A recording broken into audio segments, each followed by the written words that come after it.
So hello everyone. BHMS complete करने के बाद और जब हमारी एक्चुअल प्रैक्टिस शुरू होती है तब हमें ये एक चीज़ तो बहुत स्ट्रांगली रियलाइज़ हो जाती है कि मटेरिया मेडिका की सारी रेमेडीज़ को याद रख पाना इज़ प्रैक्टिकली इम्पॉसिबल। और इसी वजह से हम जो है रेपर्टरी की तरफ मूव करते हैं। जब हम रेपर्टरी की तरफ मूव करते हैं तो उसमें होते हैं रूब्रिक्स हमें मोस्टली तो समझ आते नहीं हैं, इसलिए हम उनको मेमोराइज कर लेते हैं। लेकिन असली प्रॉब्लम कब आती है कि जब पेशेंट हमारे सामने आके प्रेजेंट होता है और वो अपने मेंटल सिम्टम्स बता रहा होता है, और तब हमको समझ ही नहीं आता है कि अब यहाँ पर कौन सा रूब्रिक सिलेक्ट करना है, कैसे जो पेशेंट बोल रहा है उसको क्लिनिकली इंटरप्रिटेट करना है ताकि हम उसकी सही रेमेडी तक पहुँच पाएँ। इसी गैप को फिल करने के लिए अब हमारी new book that is mind rubrics in homeopathy with case examples and clinical interpretation rescue में आती है। ठीक है, तो ये हमारी न्यू बुक है।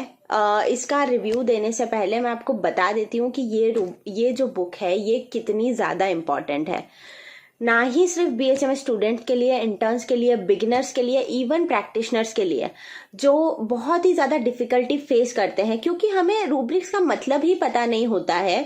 तो अगर आप रेपर्टराइज करेंगे भी किसी केस को और आप अगर उसमें सही रूब्रिक्स नहीं ले रहे हैं तो आप हमेशा गलत रेमेडी तक ही पहुँचेंगे। इसीलिए जब भी हम केस को रेपर्टराइज करने जा रहे हैं या कोई भी रूब्रिक हम लगा रहे हैं तो हमें ये पता होना चाहिए कि उस रूब्रिक का मतलब क्या है, क्या जो पेशेंट एक्सप्रेस कर रहा है हमने सही तरीके से रेपर्टोरियल लैंग्वेज में कन्वर्ट किया है, और क्या हमने सही रूब्रिक लेकर ही जो है पेशेंट का केस रेपर्टराइज किया है। जो भी पेशेंट बोल रहा है उसके सारे सिम्टम्स को एक्चुअली करेक्ट रूब्रिक्स में कन्वर्ट करना एक आर्ट है। ठीक है, तो इसको सीखने में टाइम लगता है, बट जो भी रूब्रिक्स हैं उनका मतलब हमें पता होना चाहिए।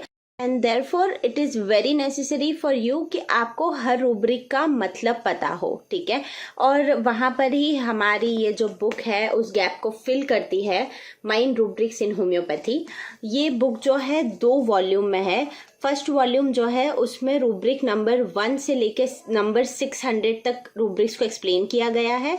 एंड ये जो सेकेंड वॉल्यूम है इसमें रूब्रिक स्टार्ट होता है नंबर 601 दैट इज हाइड्रोफोबिया से लास्ट रूब्रिक नंबर 1254 जू मैग्नेटिक रूब्रिक तक।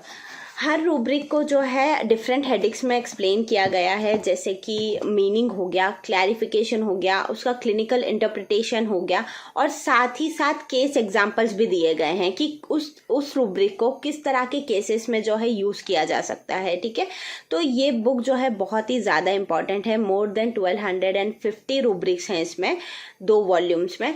बाइलिंगुअल है ये बुक, वेरी सिंपल अंडरस्टैंडिंग, बहुत ही सिंप्लीफाई करके इस बुक को लिखा गया है, जो कि हमारी हर बुक को ही लिखा गया है। तो ये बहुत इंपॉर्टेंट है सभी के लिए, बेसिकली बिगनर्स के लिए, जो प्रैक्टिशनर्स हैं, जो बहुत ज़्यादा डिफ़िकल्टी फेस करते हैं, तो उनके लिए तो ये बुक बहुत ही ज़्यादा अच्छी है। ठीक है, इसमें केस बेस्ड लर्निंग है, क्योंकि हर रूब्रिक के बाद में जो है केस दिए गए हैं। ठीक है, कुछ केसेस जो है हमारे क्लिनिक में आइडेंटिफाई किए गए थे उनकी डिटेलिंग है, बाकी सोर्सेज से जो है किस तरह से केस जो है प्रेजेंट होता है, और ये रूब्रिक्स पर्टिकुलर रूब्रिक जो है कौन कौन सी पॉसिबल डिसीज स्टेट में जो है हमको मिलते हैं, उन सब की डिटेल्स जो है आपको इस बुक के अंदर मिल जाएगी। So this is a really very very valuable book.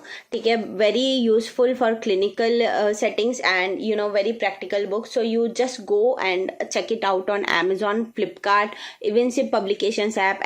So if you have any other queries regarding the book, how to purchase it, or if you want a PDF just for a review, you can ask me. I'll give you the details in the caption. And that is all for today. Thank you and stay tuned. Bye bye.